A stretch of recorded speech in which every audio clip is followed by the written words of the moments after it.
Thank you sister. దేవుని నామానికి స్థుతి కలుగును గాక. దేవాది దేవునికి కృతజ్ఞతలు. అలాగే కూడి వచ్చిన మీ అందరికీ కూడా మా హృదయపూర్వక వందనాలు తెలియజేసుకుంటున్నాం. ముందుగా మీ అందరికీ నూతన సంవత్సర శుభాకాంక్షలు తెలియజేసుకుంటున్నాను.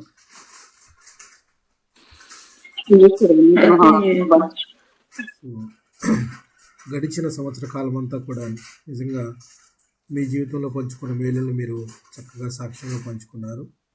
అందుని బట్టి దేవునికి వేలాది కృతజ్ఞతలు మనం చెల్లించుకున్న వద్దులై ఉన్నాము. అయితే గత సంవత్సర కాలంలో ఆత్మీయంగా మనం ఏ స్థితిలో ఉన్నామనేది ఒక 2 నిమిషాలు మాట్లాడుకొని వాక్య భాగంలోనికి వెళదాం. కరెక్ట్గా ఈ గూగుల్ మీట్స్ స్టార్ట్ చేసి ఖచ్చితంగా 1 year అవుతుంది. ఈ సంవత్సర కాలంలో దేవుని మహాకృపను బట్టి ఎజ్రా గ్రంథాన్ని మొత్తాన్ని ధ్యానించగలిగాం, మీకా గ్రంథాన్ని మొత్తాన్ని ధ్యానించగలిగాం. అలాగే గోత్రం చెప్పే గొప్ప సంగతి అని గోత్రాలన్నీ కూడా మనం చివరి గోత్రమైన బెన్యామీన్ గోత్రంలో ఉన్నాం. సో అలాగే దానియేలు గ్రంథాన్ని కూడా చివరి అంకంలో మనం ఉన్నాము. ఇలాగా గ్రంథాలన్నీ ధ్యానించుకొనటము ఈ సంవత్సర కాలంలో ఆత్మీయంగా మనకు తెలియకుండానే అనుదినము మనము దేవుని వాక్యంలో గడపటము గొప్ప విశేషమని నేను నమ్ముచున్నాను. అది మీ మట్టుకు మీకు ఎలా ఉందో కానీ మాకు మాత్రము సంవత్సర కాలంలో అనుదినము ఏదో ఒక వాక్యం మమ్మల్ని నడిపిస్తూ, హెచ్చరిస్తూ, ఉపదేశించాలని చెప్తూ, ఉపదేశం మేము పొందుకుంటూ ఇలా దేవునిలో గడపటము నిజంగా ఎంతో ఆశీర్వాదకరమని మేము నమ్మాము. సో గత సంవత్సర కాలం అంతా కూడా అదేవిధంగా నడిచింది. అనుదినము ప్రతిదినము ఏదో ఒక మెసేజ్ చెప్తూ, దాని ద్వారా మెసేజ్ చెప్పటము అంటే ప్రియులారా గమనించండి, మెసేజ్ చెప్పాలి అని అంటే ముందుగా మనలో ఉన్న అంతరాత్మతో ముందు మనం పోరాడాలి. It's a great fight between soul and body.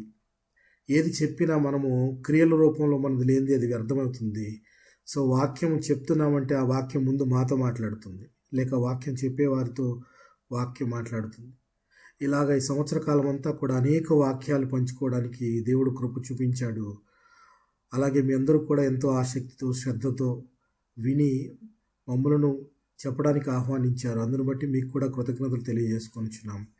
మరి రాబో సంవత్సర కాలం కూడా దేవుని చిత్తమైతే మిగిలిన గ్రంథాలను కూడా ఒక్కొక్కటిగా మనము ధ్యానిస్తూ దేవుని చిత్తాన్ని మన జీవితాల్లో జరిపించుకున్నట్టుకు మనమంతా సంసిద్ధులై ఈ పరిచర్యలో పాలుపంపులు పొందాలని దేవుడు ప్రభు అయిన యేసుక్రీస్తు పేరిట మనవి చేసుకుంటున్నాను. Thank you very much for your support. ఈ సంవత్సర కాలం అంతా మీరు చేసిన సపోర్ట్కి నిజంగా మేము కృతజ్ఞతలు చెల్లించుకుంటున్నాం. నేటి వాక్యాన్ని ధ్యానిద్దాం. మత్తయి సువార్త 12వ అధ్యాయము 46 నుంచి 50 వచనాలను చదువుకొని నేటి వాక్య ధ్యానాన్ని ప్రారంభించుకుందాం. మత్తయి సువార్త 12వ అధ్యాయము 46వ వచనము నుంచి 50 వచనాలను చదువుకొని నేటి వాక్య ధ్యానాన్ని ప్రారంభించుకుందాం.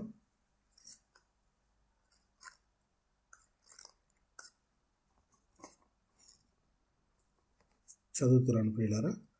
ఆయన జన సమూహములతో ఇంకా మాట్లాడుచుండగా, ఇదిగో ఆయన తల్లియు సహోదరులను ఆయనతో మాట్లాడగోరుచు వెలుపల నిలుచుని ఉండిరి. అప్పుడొకడు, ఇదిగో నీ తల్లియు నీ సహోదరులను నీతో మాట్లాడవలెనని వెలుపల నిలిచి ఉన్నారని ఆయనతో చెప్పాను. అందుకు ఆయన తనతో ఈ సంగతి చెప్పిన వారిని చూచి, నా తల్లి ఎవరు, నా సహోదరులెవరు అని చెప్పి తన శిష్యుల వైపు చేయి చాపి, ఇదిగో నా తల్లియు నా సహోదరులను, పరలోకమందున నా తండ్రి చిత్తము చొప్పున చేయువాడే నా సహోదరుడును, నా సహోదరియు, నా తల్లియు అని. చిన్న ప్రార్థన చేసుకుని వాక్య ధ్యానాన్ని కంటిన్యూ చేసుకుందాం. ప్రేమ నమ్మకం కలిగిన మా ప్రియ పరలోకపు తండ్రి, పరిశుద్ధుడా, నీ పవిత్రమైన పాదాలకు వందనాలు, వేలాది స్తుతులు, స్తోత్రములు తండ్రి. గడిచిన సంవత్సర కాలమంతా కూడా నాయన నీ కృపలోను సమృద్ధిలోను మా కుటుంబాల నుంచి అనేకమైన మేళ్లతో మా కుటుంబాలు నింపారు. అందును బట్టి మీకు వేలాది వందనములు చెల్లించుకొనిచున్నాం, కృతజ్ఞతలు చెల్లించుకొనిచున్నాం తండ్రి. నాయనా మాలో ఏ నీతి లేదు, పాప స్వభావం కలిగిన వారము, ఆయనను మమ్మల్ని మిక్కిలిగా ప్రేమించారు. మీ యొక్క ఉచితమైన కృప చొప్పున మమ్మలను రక్షించారు. అందును బట్టి మీకు కృతజ్ఞతలు చెల్లించుకొనిచున్నాం. ఈ సంవత్సర కాలంలోని ప్రభువా ఎన్నో మనవులను మేము మీకు ఇచ్చాము. అన్నిటికీ నాయన మీరు నేనున్నానని జవాబు ఇచ్చారు. అందుని బట్టి మీకు వేలాది వందనాలు చెల్లించుకొనిచున్నాం. ఈ ఇమానియల్ ప్రేయర్ హౌస్ కుటుంబంలో ఉన్న ప్రతి ఒక్క విశ్వాసిని వారి కుటుంబాలను కూడా నాయన మీ కృప కలిగిన హస్తాలకు అప్పచెప్పుకొనిచున్నాం. ఈ రాబో సంవత్సర కాలంలోనూ కూడా నాయన వారి వారి అవసరాలను అక్కరలను తండ్రి మీ పరలోకపు సమృద్ధిలోంచి మీ చిత్తానుసారము తీర్చమని ప్రార్థించి వేడుకొనిచున్నాం. ఏ కుటుంబమునకు ఏ కొరత ఉన్నదో నాయన మీరు ఎరిగి ఉన్నారు. ముఖ్యంగా తండ్రి ఆత్మీయంగా ఎదుగుటకు మేమంతా ఒక కుటుంబంగా ఏర్పడి నాయన మీరు మా కొరకు దాచించిన లేఖనాలను మీ పాదముల యొద్ద నాయన మేము నేర్చుకుని చుండగా మీరు మాతో మాట్లాడమని ప్రార్థించి వేడుకొనిచున్నాం. ప్రతి కుటుంబంలోనూ ఆత్మీయ వృద్ధి పొందులాగున మీ కృప చూపండి. కావలసిన సహాయమును దయచేయండి. కూడి వచ్చిన ప్రతి ఒక్కరిని జ్ఞాపకం చేసుకోండి. రాలేకపోయిన వారిని వారి వారి కుటుంబాలను కూడా జ్ఞాపకం చేసుకోండి. ప్రభువా త్వరపడి రప్పించమని ప్రార్థించి వేడుకొనిచున్నాం తండ్రి. నీ సన్నిధిలో గడపటం ఏమైనా ఎంతైనా శ్రేయస్కరమని నాయన వారు తలంచి ప్రభువా మరి మా పరిచర్యలో పాలుపంపులు పొందులాగున మీ కృప చూపమని వాక్యం ప్రకటించబోతున్న నన్ను కూడా నాయన నీ సిలువ చాటును మరుగుపరుచుకొనమని ఈ ప్రార్థన అంతా కూడా ప్రభువా యేసుక్రీస్తు వారి అతి పరిశుద్ధమైన నామంలో అడిగి వేడుకొనిచున్నాం తండ్రి. ఆమేన్. మత్తయి సువార్త 12వ అధ్యాయము చదివిన వచనాలు మనందరికీ చాలా సుపరిచితం. ప్రభువైన యేసుక్రీస్తు వారి దగ్గరికి వచ్చి ఒక అతను చెప్తూ ఉన్నాడు, మీ తల్లిగారు మీ సహోదరులు వచ్చారు అంటే ఆయన ఎవరు నా తల్లి ఎవరు నా సహోదరులు. ఈ వచనాన్ని కనుక మనము ఆలోచన కనుక చేస్తే తల్లి తండ్రి అనేవారు ఎవరు నా తల్లి ఎవరు నా సహోదరులు అంటే తల్లి ఎవరో సహోదరులు ఎవరో ప్రభు అయిన క్రీస్తు వారికి తెలుసు. కానీ ఎందుకు ఆయన వారి యొక్క జోక్యాన్ని వద్దు అంటున్నాడు? లేదంటే ఇక్కడ తల్లిదండ్రుల గురించి ఎందుకు వారు కాదు నా నిజమైన తల్లిదండ్రులు అని చెప్తూ ఉన్నాడు. దీన్ని బట్టి లోకంలో ఒక మిస్కన్సెప్షన్ ఉంటుంది. ఏంటి, తల్లిదండ్రుల్ని గౌరవించకూడదా? లోకంలో మనము భౌతికంగా పుట్టిన తల్లిదండ్రులు అంటే అంత లెక్కలేదు, ఆత్మీయ తల్లిదండ్రులే గొప్ప అనే ఒక మిస్కన్సెప్షన్ కూడా చాలా ప్రదేశాల్లో నడుస్తూ ఉంటుంది. అయితే దాని గురించి మనము పూర్తిగా వివరణలోకి వెళ్లే ముందుగా ఇది అందరికీ తెలిసిన విషయమే. అది ఆయన తర్వాత చదివిన వచనాన్ని కూడా నేను చదివాను. అయితే అది చదివే ముందుగా దాని గురించి మనం ఆలోచించే ముందుగా యెరూషలేముకు ఒక కోసెడు దూరంలో ఒక గ్రామం ఉంది. ఆ గ్రామంలో ఒక చిన్న కుటుంబం ఉంది. కుటుంబ వ్యవస్థ గురించి కానీ కుటుంబం గురించి కానీ ఆలోచిస్తే మనకు ఈ కుటుంబమే జ్ఞాపకం రావాలి. ఏ కుటుంబం అనగానే యెరూషలేముకు కోసెడు దూరంలో అనగానే నేను ఊరి పేరు కూడా చెప్పగానే మీరు చెప్పేయచ్చు అనుకుంటున్నాను. నేను బేతనియా అనే గ్రామం ఉంది. Very good sister. బేతనియా అనే గ్రామము ఉంది. అయితే బేతనియా అంటే అర్థం ఏమిటి అని అంటే, బేతనియా అంటే అర్థము హౌస్ ఆఫ్ అఫ్లిక్షన్స్, బాధల ఇల్లు అని చెప్పుకోవచ్చు. హౌస్ ఆఫ్ డేట్స్, ఖర్జూరపు ఇల్లు అని చెప్పుకోవచ్చు. బాధల నుంచి కలిగే ఫలము పండు వంటిది. సో ఇక్కడ హౌస్ ఆఫ్ అఫ్లిక్షన్స్ బేతనియా అనే గ్రామం యెరూషలేముకు చాలా దగ్గర ఉంది. అక్కడ మనకు పరిచయం అయ్యే ఒక చిన్న కుటుంబము మనకు ఈ రోజున ఎన్నో పాఠాలు నేర్పిస్తూ ఉంది. అందులో ముఖ్యంగా మొదటిగా ఒక స్త్రీ గురించి మాట్లాడుకుందాము. ఆ స్త్రీ పేరు మార్తా. ఎవరు? మార్తా అంటే అర్థము డామినెంట్, అంటే యజమానురాలు, మిస్ట్రెస్, ఆధిపత్యము చలాయించే స్త్రీ అని కూడా చెప్పుకోవచ్చు. సో మార్తా ఈవిడ బేతనియా గ్రామానికి చెందింది. బేతనియా అనేది చిన్న గ్రామము, యెరూషలేముకు దగ్గరలో ఉంది. సో ఈవిడ గురించి 3 సందర్భాలు మనకు కనబడతాయి. ఈ 3 సందర్భాల్లో ఈవిడ యొక్క ప్రస్తావన మనకు కనబడుతుంది. ఆ 3 సందర్భాల్లోనూ మనకు 3 పాఠాలు కనపడతాయి. ఏం పాఠాలు మనం వాటి నుంచి నేర్చుకోవచ్చు అని మనం కనుక ఆలోచిస్తే, ఫస్ట్ ఈవెంట్ మొట్టమొదటగా ఆవిడ యొక్క పరిచయము మనకి ఎక్కడ కలుగుతుంది అంటే లూకాసు వార్తలో కలుగుతుంది. ఒకసారి చూడండి. లూకాసు వార్త 10వ అధ్యాయము.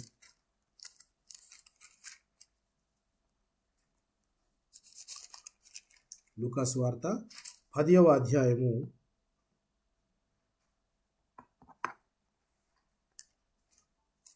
10వ అధ్యాయము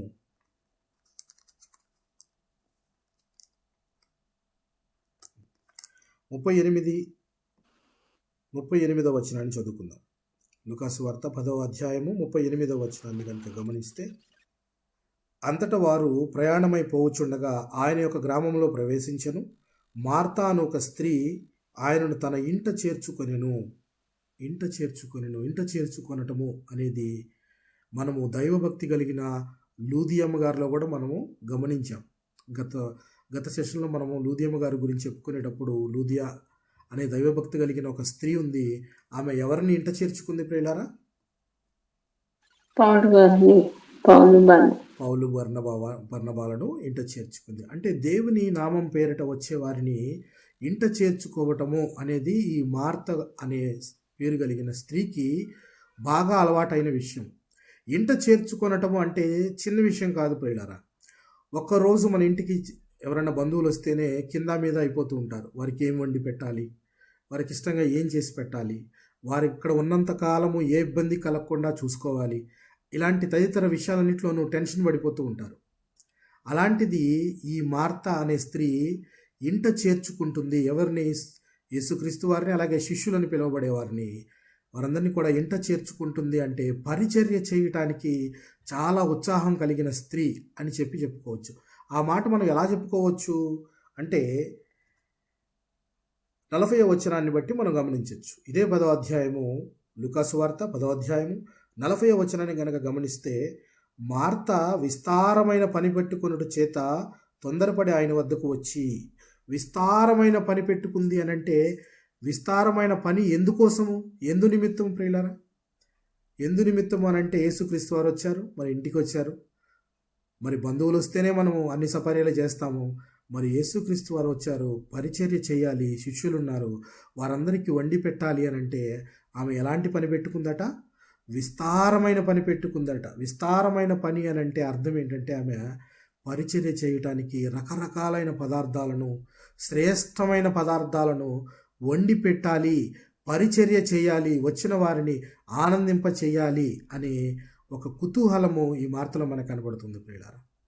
అంటే ఇంటిలో ఉండే స్త్రీ ఎప్పుడు పరిచర్య చేయటంలో వెనకాడేదిగా ఉండకూడదు.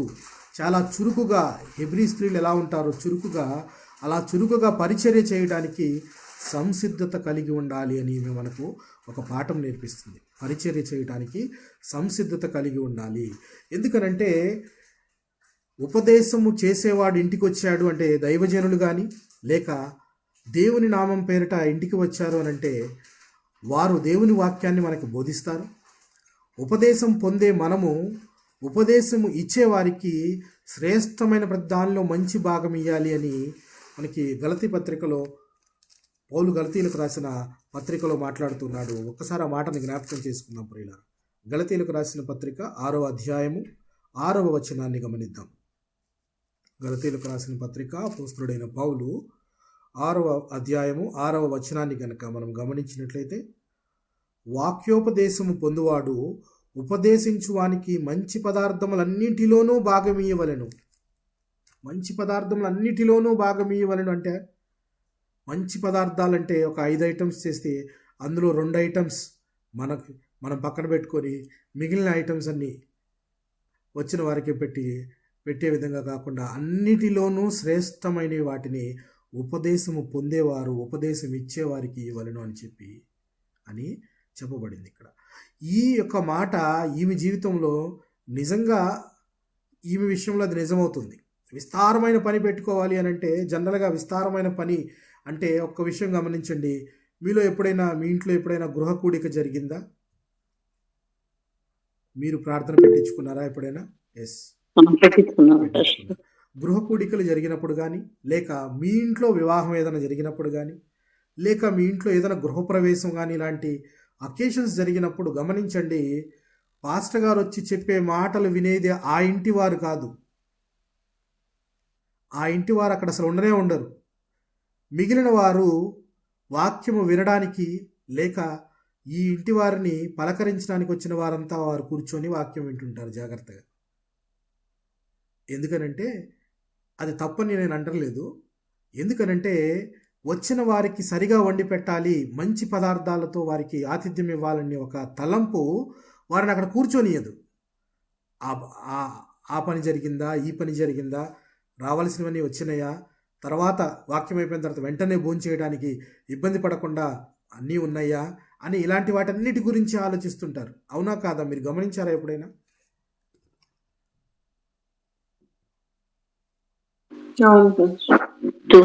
ఎందుకంటే 2-3 పాస్టర్లు మేము వెళ్ళిన చోట ఫస్ట్ అడిగే ప్రశ్న ఏంటంటే, ఈ ఇంటి వారు ఉన్నారా ఇక్కడ?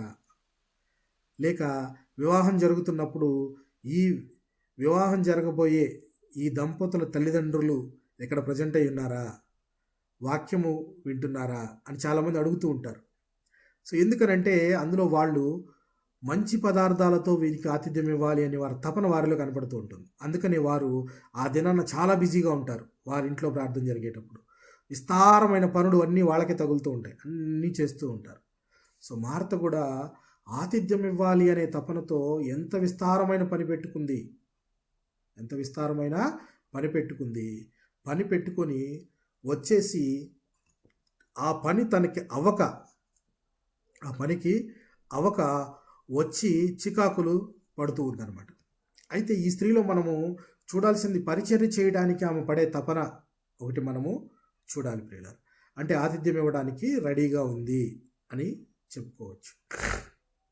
అయితే రెండవ సందర్భంలో కనుక ఈ మార్త రెండవ సందర్భంలో ఎక్కడ కనబడుతుంది మనకి అని కనుక గమనిస్తే, తమ సహోదరుడైన లాజరస్ చనిపోయినప్పుడు కనపడుతుంది. ఎవరు సహోదరుడు? లాజరస్. సహోదరుడు చనిపోయినప్పుడు కనబడుతుంది. యోహాను సువార్త 11వ అధ్యాయము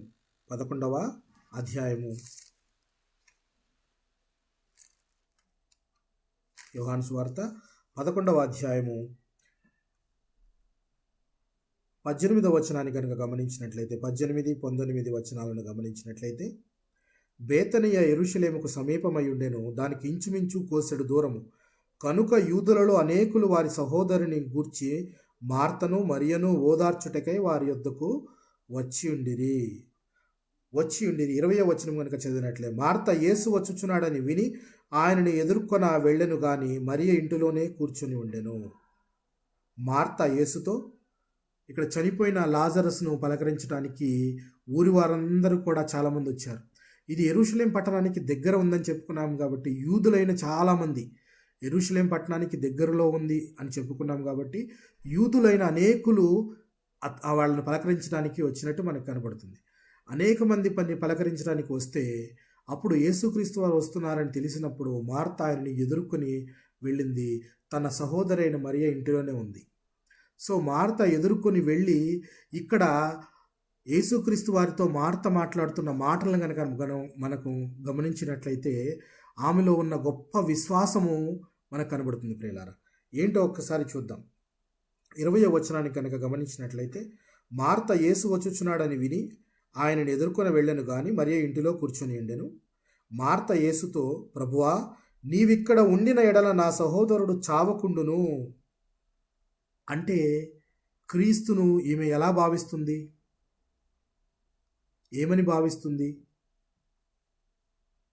నువ్వు ఇక్కడుంటే ఈ యొక్క విపత్తు జరిగేది కాదు అంటే అర్థం ఏంటి?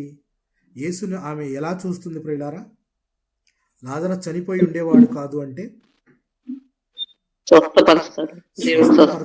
దేవుడు స్వస్థపరచగలిగిన వాడు, దేవుడు వైద్యులకు వైద్యుడు, పరమ వైద్యుడు అని ఆమె బలంగా విశ్వసిస్తుంది.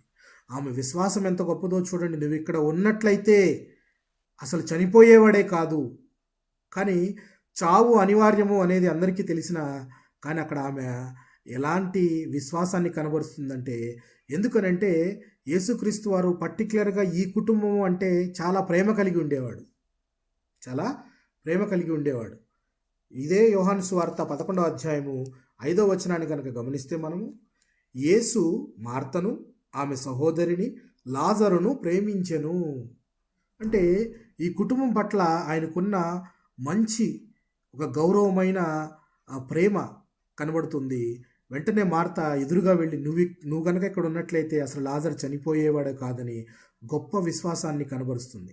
అప్పుడు ప్రభు అంటున్న మాటలను బట్టి ఇంకా ఆమెలో విశ్వాస పరిణితితో కాకుండా వాక్యపు జ్ఞానము కూడా ఉంది ఆమెకి. ఏ వాక్యపు జ్ఞానం ఉంది అని కనుక చూస్తే గమనిద్దాం. నా సహోదరుడు చావకుండాను ఇప్పుడైనను నీవు దేవుని ఏమడిగినను దేవుడు నీకు అనుగ్రహించినని ఎరుగుదనెను.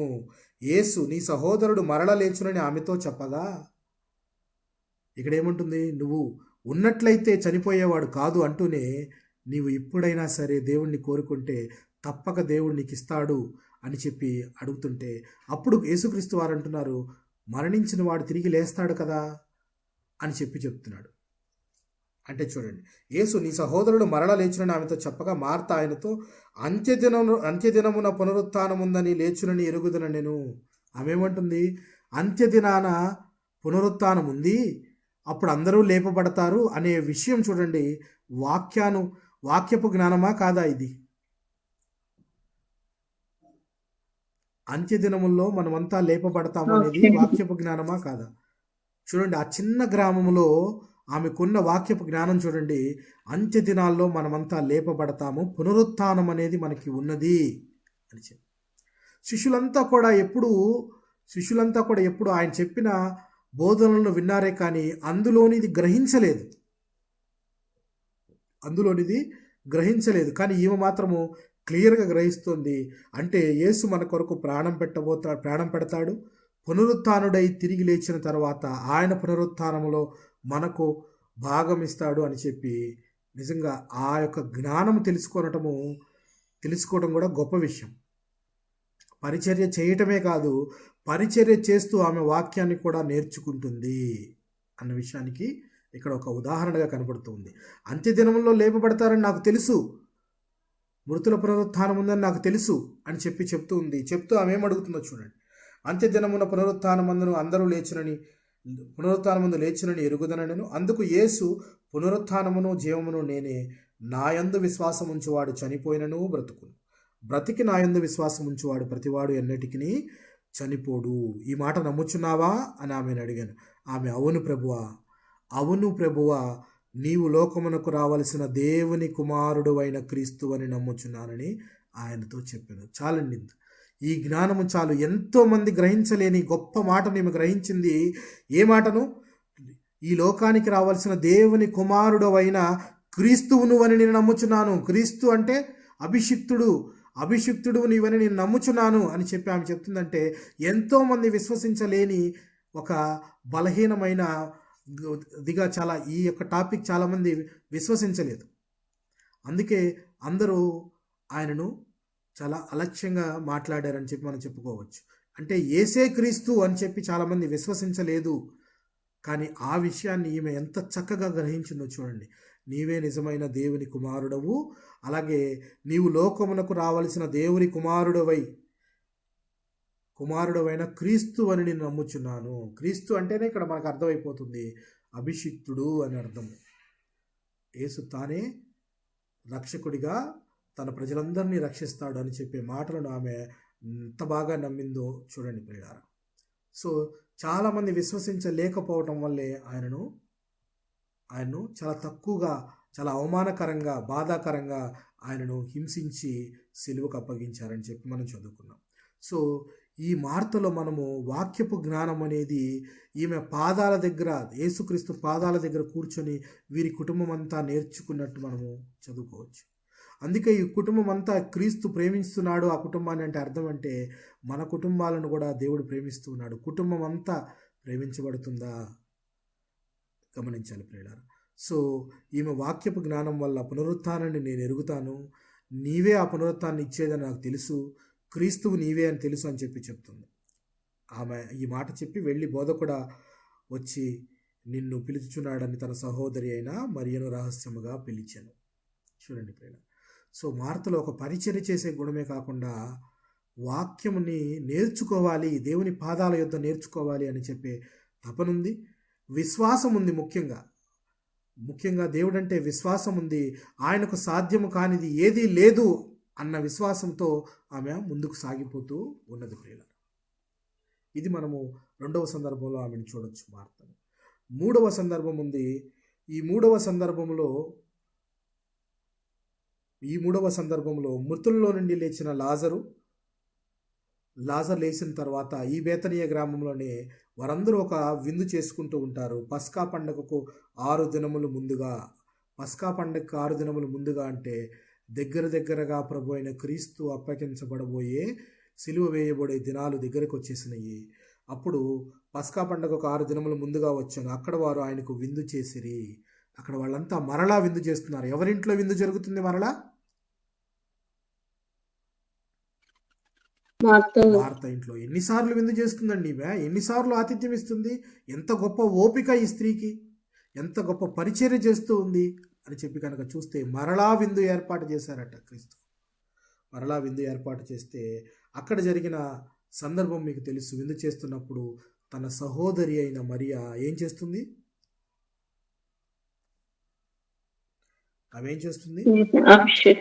మిక్కిలి విలువ కలిగిన అచ్చ జటమాంసి అత్తరును 1 సేరున్నర ఎత్తు తీసుకొని యేసు పాదములను పూసి తన తల వెంట్రుకలతో ఆయన పాదములను తుడుస్తుంది. ఎవరు? మరియా. ఆ సందర్భములో మార్త కూడా అక్కడ ఉంది. మార్త అక్కడ ఉంది అంటే వారి కుటుంబం అంతా కూడా పరిచర్య చేయటము, అలాగే దేవునికి తమను తాము అప్పగించుకొనటంలో కుటుంబం చాలా పేరుగలది. అందుకే ప్రభు అయిన క్రీస్తు ఆ కుటుంబాన్ని ప్రేమించాడు అనడంలో అతిశయోక్తి ఏమీ లేదు ప్రియులారా. ఇందులో అతిశయోక్తి ఏమీ లేదు. చూడండి, ఈ 3 సందర్భాల్లో మార్త మనకి కనబడుతుంది. మంచి ఆతిథ్యం ఇచ్చే స్త్రీగా కనబడుతుంది, మంచి ఆతిథ్యం ఇచ్చే ఓపిక కలిగిన స్త్రీగా కనబడుతుంది. అలాగే మరలా 2వ సందర్భంలో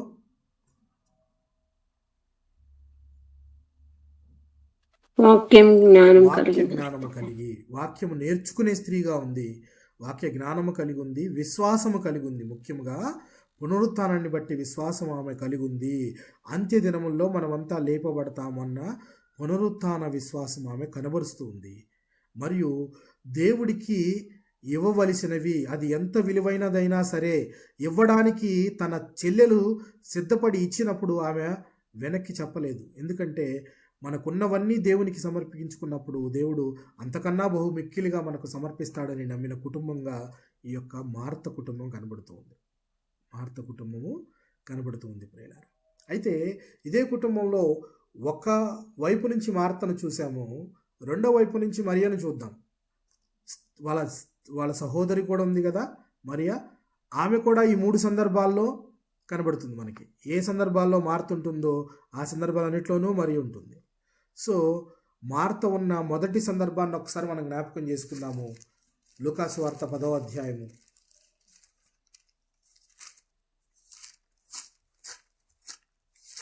లూకాసు వార్త 10వ అధ్యాయము.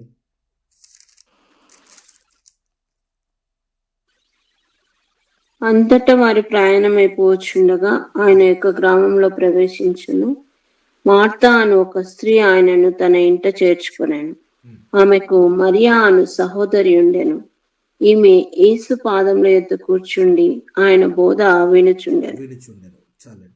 ఇక్కడ మనం చూస్తే, సో ఇక్కడ చదువుకున్న సందర్భము పరిచర్య చేయటానికి విస్తారమైన పనులు పెట్టుకున్న మార్త మరియా, వీళ్ళిద్దరిని ఇక్కడ కంపారిజన్ వస్తుంది.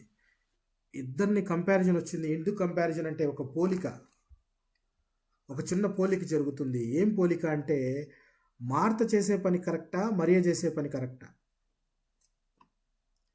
మార్త ఏం చేస్తుందంటే ఆతిథ్యం ఇవ్వాలి అని చెప్పేసి కరెక్టే, విస్తారమైన పని పెట్టుకొని ఆ పనులను బట్టి ఆమె డిస్ట్రాక్ట్ అయిపోతుంది. అంటే ఆ పనులు కంప్లీట్ అవ్వలేదని చికాకు పడి మనసులో ప్రశాంతత కోల్పోయి ఉంటుంది. కానీ తన చెల్లి మాత్రము యేసుక్రీస్తు వారి పాదాల దగ్గర కూర్చొని నేర్చుకుంటూ ఉంటుంది వాక్యాన్ని.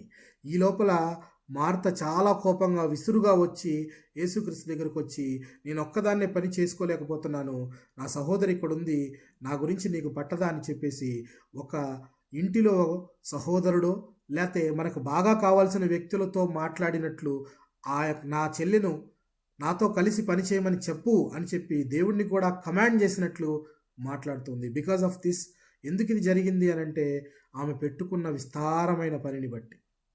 అంత పని పెట్టుకొని ఆ పని కాకపోయేటప్పటికి వచ్చి దేవుడి దగ్గరకు వచ్చి విసుక్కుంటూ అలాగే దేవుణ్ణి కూడా కమాండ్ చేస్తుంది, ఏమని, నీ పాదాల దగ్గర ఉన్న నా చెల్లిని పంపించరాదు అని చెప్పేసేసి. సో ఇక్కడ ఒక్క యాంగిల్లో కనుక మనం ఆలోచిస్తే మార్త చేసే పని కరెక్టా, మరియ చేసే పని కరెక్టా? మరియా చేసే పని కరెక్ట్. ఈ మాటని క్రీస్తుని అడిగినప్పుడు క్రీస్తు వారు చెప్పిన మాట కూడా అదే అనమాట. ఆతిథ్యం ఇవ్వటం తప్పు కాదు, కరెక్టే, కానీ ఏది కూడా వాక్యాన్ని మించింది కాదు. ముందు వాక్యంతో మనం తృప్తి పడాలి, మన కడుపులు నిండాలి, తర్వాతే ఆహారం. కొండ మీదకి వెళ్ళి ప్రసంగం చేసినప్పుడు ఆయన చెప్పే ఉపమానాలన్నీ వింటున్నప్పుడు ఆకలికి ఏది, తినటానికి ఏది, కొండ మీదకి వెళ్తున్నాం అక్కడేం దొరకవని ఆలోచించలేదు. కానీ తినటానికి వచ్చిందా లేదా? తినటానికి సమృద్ధి కలిగిందా లేదా? కలిగింది ప్రియులారా. సో ఇక్కడ మార్త చేసే పని పెట్టుకోవటం వల్ల డిస్ట్రాక్ట్ అయిపోతుంది, విస్తారమైన పని పెట్టుకుంటుంది. అంటే ఏదైనా పండుగ రోజో లేతే ప్రార్థన జరిగే రోజో స్త్రీలు వండటానికి చాలా పనులు పెట్టుకుంటూ ఉంటారు. అవి కాక చికాకులు పడుతూ ప్రశాంతంగా లేక వారి మీద వీరి మీద చికాకులు పడుతూ ఉంటారు. పరిచర్య చేయటం మంచిదే, కానీ అది ఇవ్వవలసింది సరిపోయినంత చాలు. మరీ ఎక్కువగా చేయటం అనేది too much of anything is good for nothing. అంటే ఏదైనా అతిగా చేయటం అనేది కరెక్ట్ కాదు. సో మరియా అది ఎరిగి దేవుని వాక్యాన్ని నేర్చుకోవడానికి ఎక్కడ కూర్చొనుందట? పాదముల యొద్ద కూర్చొని ఉన్నదట. చూడండి 40-41 వచనాలు నేను చదువుతున్నాను, గమనించండి. మార్త విస్తారమైన పని పెట్టుకొనుట చేత తొందరపడి ఆయన యొద్దకు వచ్చి, ప్రభువా, నేను ఒంటరిగా పని చేయుటకు నా సహోదరి నన్ను విడిచిపెట్టినందున నీకు చింత లేదా? నాకు సహాయం చేయమని ఆమెతో చెప్పుమనెను. అందుకు ప్రభువు, మార్తా, నీవనేకమైన పనులను గురించి విచారము కలిగి తొందరపడుచున్నావు, కానీ అవసరమైనది ఒక్కటే. ఏది మన జీవితంలో అవసరమో అది తెలివి కలిగిన మహిళ చూజ్ చేసుకుంటుంది. The wise women will select the right one. అంటే తెలివైన స్త్రీ సరి అయిన వస్తువుని, సరి అయిన విధానాన్ని ఎంచుకుంటూ తన జీవితాన్ని గడుపుతుంటుంది. అలాగే ఇల్లు కట్టుకుంటుంది. తెలివి కలిగిన స్త్రీ తన ఇల్లును చక్కగా నిర్మించుకుంటుంది. మూడురాలు దాన్ని పెరికి వేసుకుంటుంది. సో ఏది మనకి అవసరము, ఏది అనవసరం అనేది స్త్రీ జీవితంలో, ప్రతి ఒక్క స్త్రీ జీవితంలో చాలా చాలా ఇంపార్టెంట్. ఇది ఏది మన కుటుంబానికి అవసరము, ఏది మన ఆత్మీయ జీవితానికి అవసరము, ఏది మన కుటుంబము దేవునిలో వృద్ధి పొందడానికి అవసరమో వాటికి మనం ఇంపార్టెన్స్ ఇస్తూ ఉండాలి. ఏది ఇంపార్టెంటో తెలియకుండా మెటీరియలిస్టిక్ వరల్డ్, ఈ యొక్క మనం ఉన్న ప్రపంచంలో మనకున్న ఇల్లు కానీ, పొలాలు కానీ, కార్లు కానీ, వీటన్నిటి మీద దృష్టి వెళ్ళి వాక్యాన్ని వదిలేస్తున్నాం. సజీవుడైన దేవుణ్ణి వెనక వదిలేసి వీటన్నిటి కోసం వెంపర్లాడుతూ పరిగెడుతూ ఉన్నాము. అయితే వాక్యము ప్రధానమైనది. ఏది ముఖ్యమో తెలుసుకో మార్తా అని చెప్పి దేవుడు ప్రభు అయిన క్రీస్తు ఆమెతో మాట్లాడుతూ ఉన్నాడు.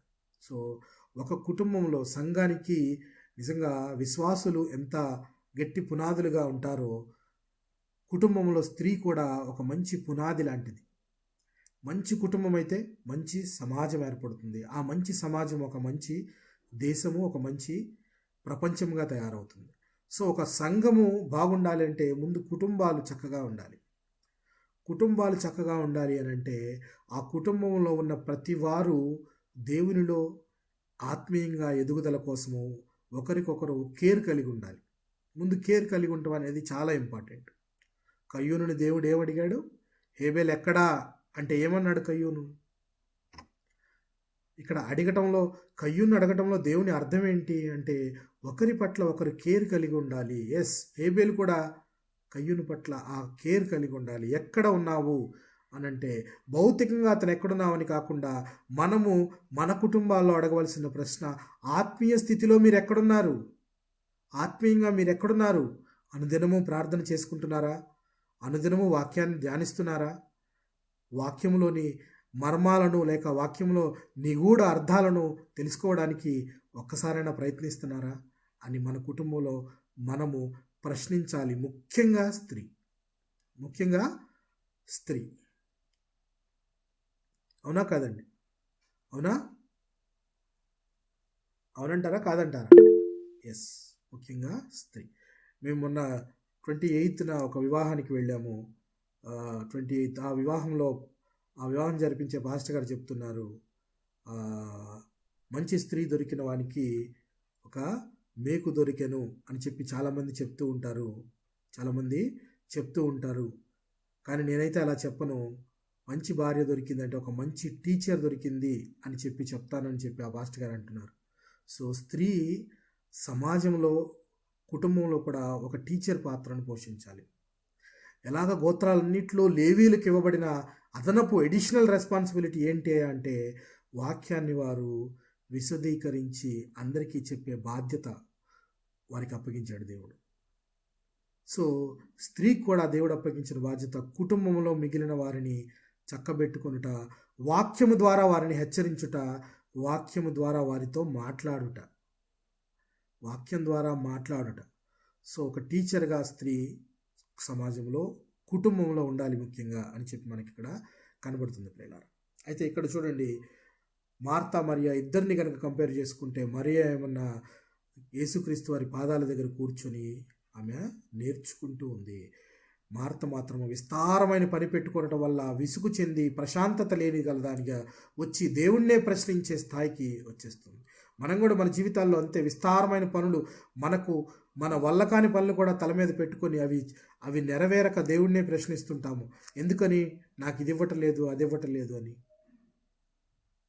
సో ఇక్కడ అలా కాకుండా దేవుని పాదాల దగ్గర కూర్చొని నేర్చుకునే వారముగా ఉండాలి అని స్త్రీ జీవితంలో మరియ జీవితం నుంచి మనం నేర్చుకోవచ్చు ప్రియులారా. అయితే రెండవ సందర్భము ఏమనుకున్నాము? రెండవ సందర్భము లాజరస్ చనిపోయిన సందర్భంలో మరియ కూర్చొని ఉంది. అక్కడ మార్త క్రీస్తుని ఎదుర్కోవడానికి వెళ్ళింది. మరియ మాత్రం ఎక్కడ కూర్చొని ఉంది? ఇంట్లోనే కూర్చొని ఉంది. ఇంట్లో కూర్చొని ఉంటే ఇందాక నేను చెప్పాను, బేతనియా అనేది యెరూషలేం ప్రాంతానికి చాలా దగ్గర కాబట్టి ఓదార్చడానికి అనేక మంది వచ్చారు అక్కడికి. వారందరితో పాటు కూర్చొని ఆమె విలపిస్తూ ఉంది. అయితే ఎప్పుడైతే ప్రభు అయిన క్రీస్తు వచ్చాడని చెప్పగానే ఆమె మిగిలిన వారందరూ, ఓదార్చడానికి వచ్చిన వారందరినీ విడిచిపెట్టి టకటక ఎవరి దగ్గరికి పరిగెత్తింది? ప్రభు వద్దకు పరిగెత్తినట్టు మనము చూద్దాం. చూడండి పిల్లలు, యోహాను సువార్త 11వ అధ్యాయము 31-32 వచనాలను చూద్దాం. 31 మరియు 32 వచనాలను చూద్దాం. గనుక ఇంటిలో మరియతో కూడా నుండి ఆమెను ఓదార్చుండిన యూదులు మరియా త్వరగా లేచి వెళ్ళుట చూచి ఆమె సమాధి యొద్ద ఏడ్చుటకు అక్కడికి వెళ్ళుచున్నదనుకొని ఆమె వెంట వెళ్ళింది. అంతటా మరియా యేసు ఉన్న చోటికి వచ్చి ఆయనను చూచి ఆయన పాదముల మీద పడి, ప్రభువా, నీవిక్కడ ఉండిన ఎడల నా సహోదరుడు చావకుండుననెను. చాలండి. సో ఇక్కడ మిగిలిన వారంతా, ఓదార్చడానికి వచ్చిన వారంతా ఆమె త్వరగా లేచి పరిగెడుతూ ఉంటే చూచి సమాధి వద్దకు వెళ్ళి ఏడవడానికి వెళుతుందేమో అనుకున్నారట. కానీ ఆమె నిజమైన ఓదార్పునివ్వగలిగిన ప్రభు అయిన క్రీస్తు దగ్గరికి వెళుతుంది. ఆయన అందరినీ ఓదార్చగలిగిన వాడు. ఓదార్పు నిజమైన రియల్ కంఫర్టర్ ఎవరు? మన ప్రభు అయిన క్రీస్తు. ఆయన దగ్గరకు పరిగెడుతూ వెళుతుంది. వెళ్ళి వెంటనే గ్రహించి ఆయన పాదాల మీద పడి ఏడుస్తూ, నువ్వు ఇక్కడ ఉన్నట్లయితే ఇది జరిగేది కాదు అనగానే ప్రభు అయిన క్రీస్తు వారు కూడా కళ్ళనీళ్ళు పెట్టుకున్నట్టు మనము వాక్యంలో గమనిస్తాం ప్రియులారా. చూడండి, ప్రభువా, నీవు ఇక్కడ నుండి ఎడల నా సహోదరుడు చావకుండా నేను ఆమె ఏడ్చుటయు ఆమెతో కూడా వచ్చిన యూదులు ఏడ్చుటయు యేసు చూచి కలవరపడి ఆత్మలో మూలుగుచ్చు అతను ఎక్కడ నుంచి తిరిగి అడుగగా లోపలే మదన పడుతున్నాడట ఆయన. ఎందుకంటే ఆ కుటుంబాన్ని ఎంతగానో ప్రేమించాడు. ఇలాంటి కుటుంబం చూస్తే ఎవరికైనా ప్రేమించాలనిపిస్తుందా? లేదా?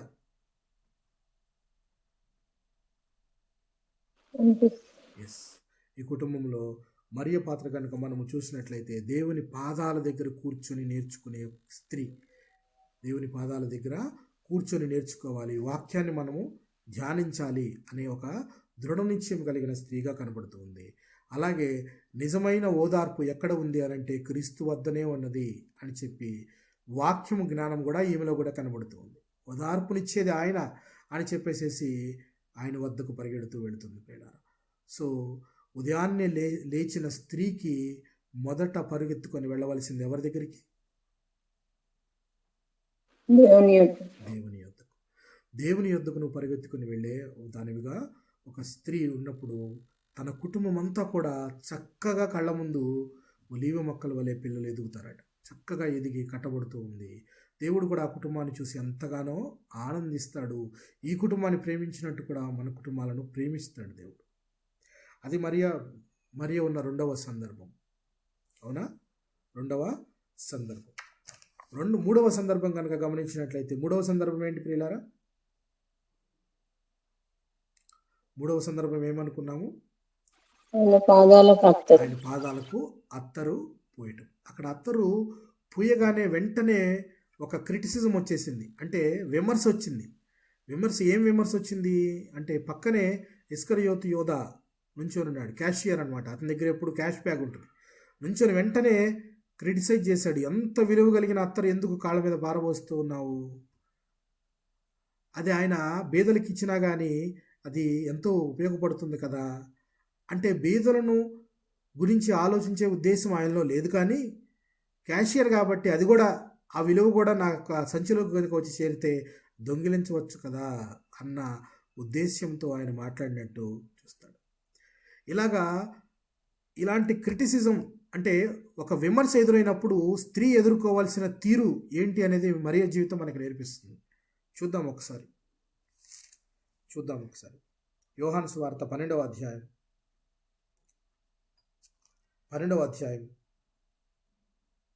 5-6 వచనాలను గమనిద్దాం.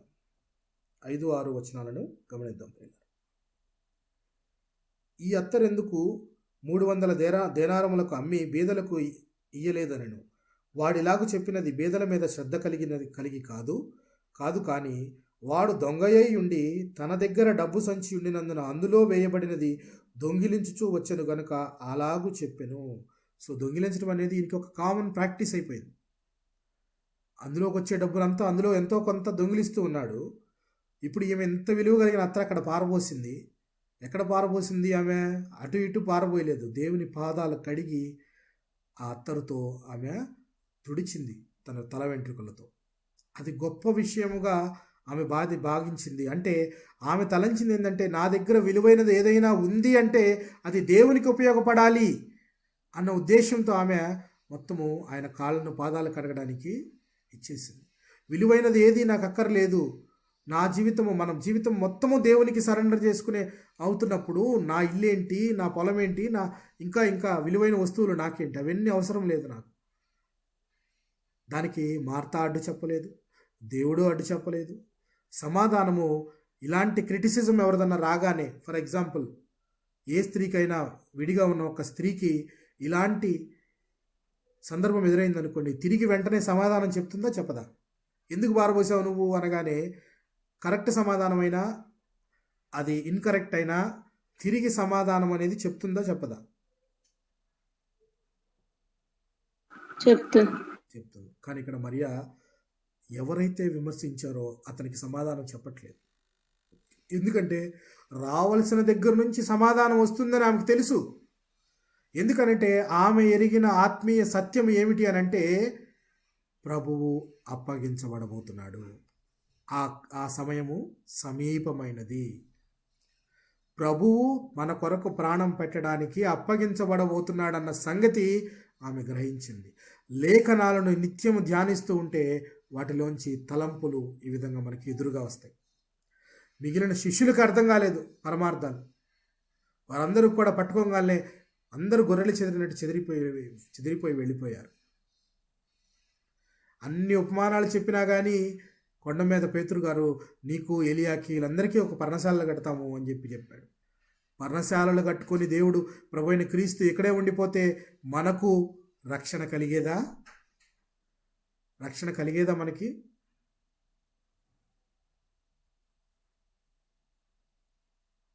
వింటున్నారా? కలిగి ఉండేది కాదు ప్రియులారా. సో అందుకే ఆయన, నేను ఎందుకు వచ్చానో మీకు తెలీదా? ప్రాణం పెట్టడానికి. ఆయన ప్రాణం పెట్టవలసి ఉన్నది, పెట్టి రక్తం చిందించవలసి ఉన్నది. ఇక్కడ మరియకు తెలిసిన ఆత్మీయ సత్యము లేక వాక్యానుసారమైన సత్యం ఏంటి అంటే ఆయన అప్పగించబడబోతున్నాడు. అది ప్రభు అయిన క్రీస్తు మాటల్లోనే చెప్పేదాకా ఈమె సహనం వహించిన స్త్రీగా కనబడుతుంది. స్త్రీకి మొట్టమొదటిగా ఉండవలసిన లక్షణము సహనము. సహనంతో ఉన్న స్త్రీకి సరైన సమాధానం ఎదురుగా వస్తుంది. చూడండి, సమాధానం ఎక్కడి నుంచి వచ్చింది? క్రీస్తు దగ్గర నుంచి సమాధానం వచ్చింది. కాబట్టి యేసు ఏమంటున్నాడు? కాబట్టి యేసు, నన్ను పాతిపెట్టు దినమునకు ఆమెను దీని నుంచుకొననీయుడి, బీదలు ఎల్లప్పుడూ మీతో కూడా ఉందురు గాని నేను ఎల్లప్పుడూ మీతో ఉండనని చెప్పాను. అంటే ఆమె సమాధి సిద్ధపరచడానికి ఇవి చేస్తుంది ఒక నిదర్శనముగా అని చెప్పకనే ఆయన మనకి చెప్పినట్టు కనబడుతుంది. సో ఎందుకు ఇలా పారబోస్తుంది అని విమర్శించిన ఇస్కరియోతు యోధాకు ఆన్సరు మరియ దగ్గర నుంచి రాలేదు, కానీ క్రీస్తు దగ్గర నుంచి వచ్చింది. ఆ ఆన్సర్ వచ్చేదాకా ఆమె ఓపికతో ఉంది. ఎందుకంటే ఆమె చేస్తున్న పని తనకు తెలుసు. వాక్యము ధ్యానించేదిగా, దానిలో అర్థం తెలిసినదిగా, ఈ సమయానికి ఇది జరగవలసి ఉన్నది అని చెప్పి యాక్సెప్ట్ చేసి ఆమె దాన్ని జరిగిస్తూ ఉంది.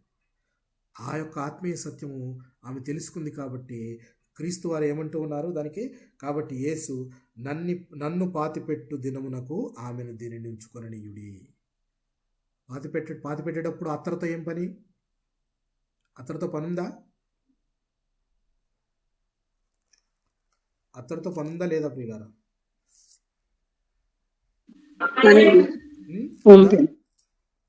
ఉంది కదా, రైట్. సో ఇక్కడ అలా గమనిస్తే ఆమె సహనము కలిగిన స్త్రీగా కనబడుతుంది. మార్తలో ఇన్ని లక్షణాలను చూసాము, మరియలో ఉన్న లక్షణాలను కూడా చూసాము. వీరిద్దరూ ఎవరు? ఒక కుటుంబంలోని వారేనా? ఒక కుటుంబంలోని వారే, అక్క మరియు చెల్లెలు. చూడండి, మరియు వారి కుటుంబంగా, అలాంటి కుటుంబం నుంచి మనం నేర్చుకోవలసిన అంశాలు మనకి ఎన్నో నేర్పిస్తూ ఉన్నారు మార్త మరియు మరియ.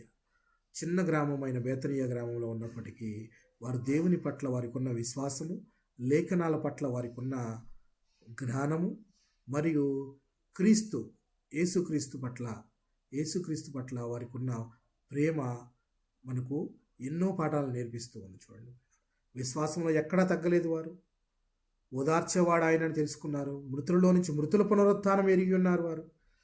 మరియు లోకానికి వచ్చిన దేవుని కుమారుడైన క్రీస్తు అని చెప్పి గుర్తుపట్టగలిగారు. ఇన్ని ఆత్మీయ సత్యాలు వారి కుటుంబం అంతా తెలుసుకోగలిగింది. కాబట్టే క్రీస్తు నిజంగా కుటుంబాన్ని ప్రేమించాడు. మనం క్రీస్తుని ప్రేమిస్తున్నాము, నేను ప్రేమిస్తున్నానంటే మాటలతో చెప్తే సరిపోదు. క్రీస్తు మనలను ప్రేమించే విధంగా మన క్రియలు ఉన్నాయా లేవా, మన కుటుంబాలను మనం కట్టుకుంటున్నామా లేదా అని చెప్పి చాలా చాలా ఇంపార్టెంట్గా దేవుడు మనతో మాట్లాడతాడు. ఓకే, వారిలో ఒక స్నేహితులు కనబడుతూ ఉన్నారు. ఎందుకంటే స్నేహభావంగా ఆతిథ్యం ఇచ్చేవారుగా కనబడుతున్నారు. ఆతిథ్యం ఇస్తూనే నేర్చుకోవాలి అనే తపనతో ఒక శిష్యులుగా కనబడుతూ ఉన్నారు. సో ఇన్ని లక్షణాలను మనం చూస్తే ఈ కుటుంబం బట్టి మనము నేర్చుకోవాల్సింది ఎంతైనా ఉన్నది అని చెప్పి మనము తెలుసుకోవాలి ప్రియులారా. అయితే మనము ఇందాక మొదటి పాయింట్, అసలు బేస్ వర్స్ చదువుకున్నాము. ప్రభు అయిన క్రీస్తు వారు ఎవరు నా తల్లి, ఎవరు నా సహోదరులు అన్న మాటకి ఉన్న మిస్కన్సెప్షన్ గురించి కనుక మనం ఆలోచిస్తే, ఒక్కసారి ప్రభు అయిన క్రీస్తు వారు చెప్పిన మాట ఏంటంటే, ఆయన ఏది చెప్పినా కానీ ఉపమాన రీతిగానే చెప్పాడు. ఆయన అన్న మాటకి అర్థం ఏంటంటే, ఆత్మీయమైన కుటుంబం గురించి. పరలోక రాజ్యములో భౌతికమైన కుటుంబం ఉంటుందా, ఆత్మీయ కుటుంబం ఉంటుందా? ఆత్మీయ కుటుంబం ఉంటుంది. ఎందుకంటే ఇక్కడున్నంత కాలము భౌతికమైన కుటుంబమే. ఒక కుటుంబంలో ఒకరు జన్మిస్తే వారికి ఒక తల్లి, ఒక తండ్రి, అన్న, తమ్ముడు, ఇలాగ ఒక కుటుంబం ఏర్పడుతూ ఉంది. అది భౌతికమైన కుటుంబము. ఎప్పుడైతే ఒక వ్యక్తి మరలా జన్మించడం అంటే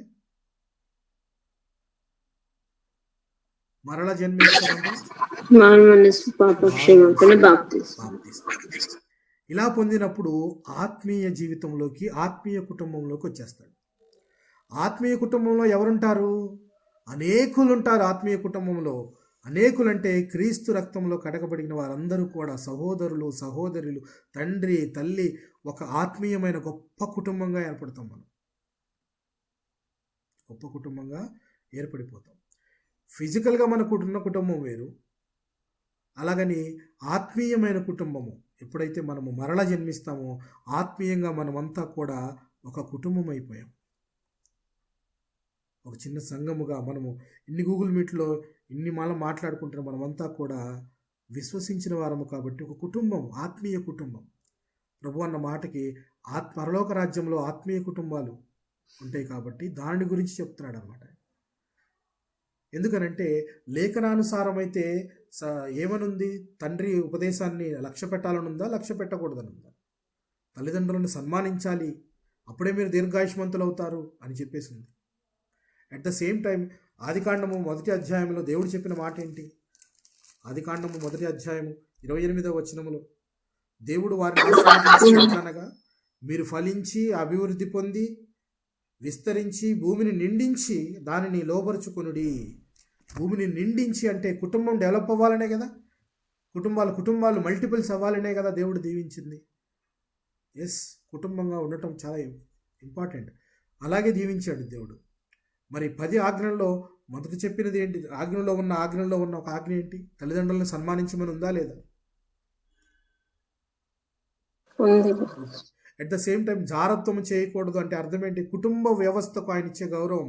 జారత్వము, అడల్టరీ అనేది చేయకూడదు, పరస్త్రీ వ్యామోహం అనేది ఉండకూడదు అని చెప్పిన దానికి అర్థం ఏంటి? ఆయన ఒక కుటుంబంగా ఉండాలి, కట్టబడాలి అంటే కుటుంబ వ్యవస్థలో వివాహము అన్ని విషయంలోనూ ఘనమైనది అని ఎందుకు చెప్పాడంటే ఆయన ఇందు నిమిత్తమే. కుటుంబము చక్కగా ఉండాలి అని అంటే కుటుంబ వ్యవస్థ గురించి ఇన్ని లేఖనాలు చెప్పబడి ఉంటే ఆయన తల్లిదండ్రుల మాటను లక్ష్య పెట్టొద్దని చెప్పడు. ఆయన చెప్పిన మాట ఏంటంటే ఆత్మీయ కుటుంబంగా ఉన్నవారు.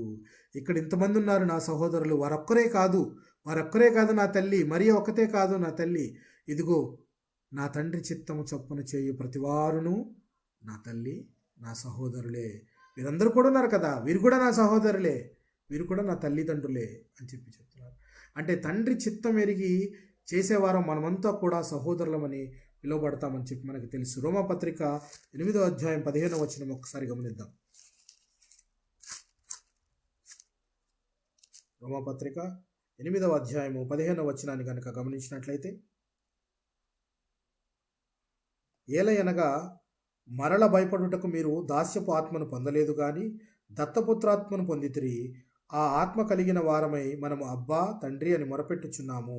మనము దేవుని పిల్లలమని ఆత్మ తానే మన ఆత్మతో కూడా సాక్ష్యమిచ్చుచున్నాడు. మనము పిల్లలమైతే వారసులము, అనగా దేవుని వారసులము, క్రీస్తుతో కూడా మహిమ పొందుటకు ఆయనతో శ్రమపడిన ఎడల క్రీస్తు తోడి వారసులము అంటే అర్థము, మనం ఎప్పుడైతే ఆయనను విశ్వసించి బాప్తిజం పొందుతామో అప్పుడు మనము క్రీస్తుకు సహోదరులమవుతాము. ఆయన మనకి తండ్రి అవుతాడు, దేవుడు తండ్రి అవుతాడు. ఆయన వద్దకు తీసుకువెళ్ళడానికే ప్రభువైన క్రీస్తు శ్రమపడవలసి వచ్చింది. తండ్రి వద్దకు వెళ్ళే మార్గం తప్పిపోయింది మనకి. We have lost our way. తప్పిపోయింది కాబట్టి దారి తెలిసిన వ్యక్తిగా ఆయనే వచ్చి మనలను సహోదరులుగా తీసుకొని వెళ్ళి ఇదిగో తండ్రి వద్దకు తీసుకొని వెళ్ళటం. ఎలా అన్నదమ్ములంతా యోసేపు బెన్యామీనును, యోసేపు తిరిగి బతికే ఉన్నాడు అని చెప్పి తమ తండ్రికి చెప్పి బెన్యామీనును తీసుకొని వచ్చి, అలాగే నువ్వు కూడా పదా వెళదామని తండ్రిని కూడా అతని దగ్గరికి తీసుకొని వెళుతూ ఉన్నారు. అతని దగ్గరికి తీసుకుని వెళుతుంటే నమ్మలేకపోయాడు యాకోబు, నిజమా యోసేపు బతికే ఉన్నాడా అని చెప్పేసేసి. సో ఇక్కడ అయితే తండ్రి వద్దకు చేర్చడానికి మన ప్రభు అయిన క్రీస్తు అంత శ్రమపడి తన ప్రాణం పెట్టి మనం ఆయన సహోదరులను పిలువబడితే ఆయన మన చేయబట్టుకొని తీసుకొని వెళుతూ ఉన్నాడు. అయితే గలతీయులకు రాసిన పత్రిక 3వ అధ్యాయంలో కూడా ఒక మాట చదువుకుని ముగించుకుందాం ప్రియులారా. గలతీయులకు రాసిన పత్రిక, అపోస్తలుడైన పౌలు గలతీయులకు రాసిన పత్రిక 3వ అధ్యాయము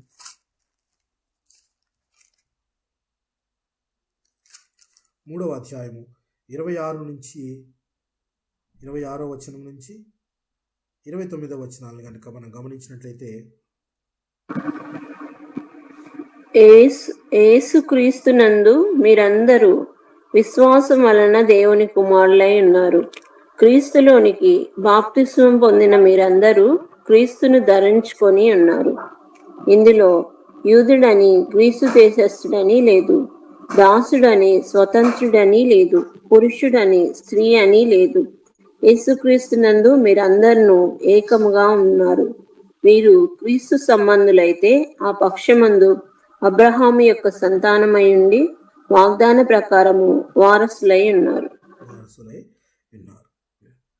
ఎవరైనాను క్రీస్తునందున్న ఎడల వాడు నూతన సృష్టి, పాతవి గతించెను. అంటే నూతనమైన జన్మను పొందుకున్న మనము ఆత్మీయంగా ఒక కుటుంబంగా ఏర్పడిన వారము.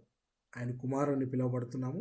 ఆత్మీయంగా ఒక కుటుంబంగా మనము డెవలప్ అవ్వాలి. ముందు కుటుంబం ఎలా డెవలప్ అవ్వాలి అని అంటే, మరి ముఖ్యంగా ఇప్పుడు మార్తా, మరియా, లాజర్లో మనం చూసిన వాళ్ళలో ఆ కుటుంబంలో ఉన్న లక్షణాలు మన కుటుంబంలో ముఖ్యంగా స్త్రీలు అలవర్చుకోవాలి. అలాగని పురుషులు అలవర్చుకోకూడదు, పురుషులకు చెందదు అని కాదు కానీ ప్రియులారా, ఎందుకంటే కుటుంబ వ్యవస్థలో స్త్రీ నిజంగా చాలా ముఖ్యమైన పాత్ర పోషిస్తుంది. కాబట్టి తను ఇలాంటి లక్షణాలు కలిగిన స్త్రీ తన ఇల్లును కట్టుకోవటమే కాదు, ఇల్లు కట్టడమే కాదు, ఉయ్యాలు ఊపటమే కాదు, ఆమె దేశాన్ని కూడా పరిపాలించగలుగుతుంది. ఈ రోజున అన్ని రంగాల్లో స్త్రీలు ముందున్నారు.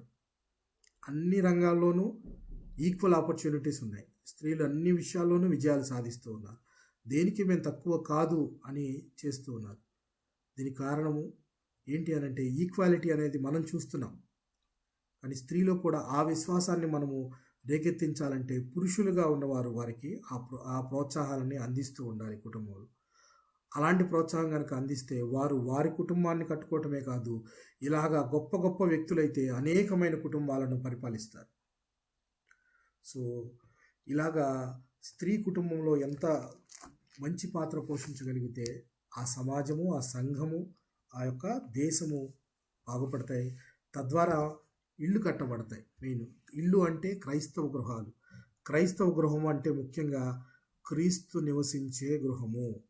మనం అందరం కూడా ఉండేది గృహాలే, కానీ అందులో క్రీస్తు ఉన్నాడా, క్రీస్తు లేడా, క్రీస్తుకు స్థానం ఉందా లేదా అనేది మనం చూడాలి. ఎందుకనంటే మనం ఈ సందర్భాలు వచ్చినప్పుడు, పండుగలు జరుపుకునేటప్పుడు చాలా ఆడంబరంగా ఎంటర్టైన్మెంట్స్ చేసుకుంటూ ఉంటాం. వీటన్నిటికంటే ముఖ్యమైనది వాక్యము. దేవుని వాక్యం సజీవమై ఉన్నది కాబట్టి ముందు మనం అది నేర్చుకోవాలి. దానిలో ఎంత పరిపక్వత సాధించాము, దేవుడికి ఎంత దగ్గర అవుతున్నాం అనేది చాలా ఇంపార్టెంట్ ప్రతి కుటుంబానికి. దేవుడి కొద్ది మాటలను మన వెనికిడిలో దీవించి ఆశీర్వదించును గాక. ఆమేన్. కూడి వచ్చిన మీ అందరికీ ఒకసారి హృదయపూర్వక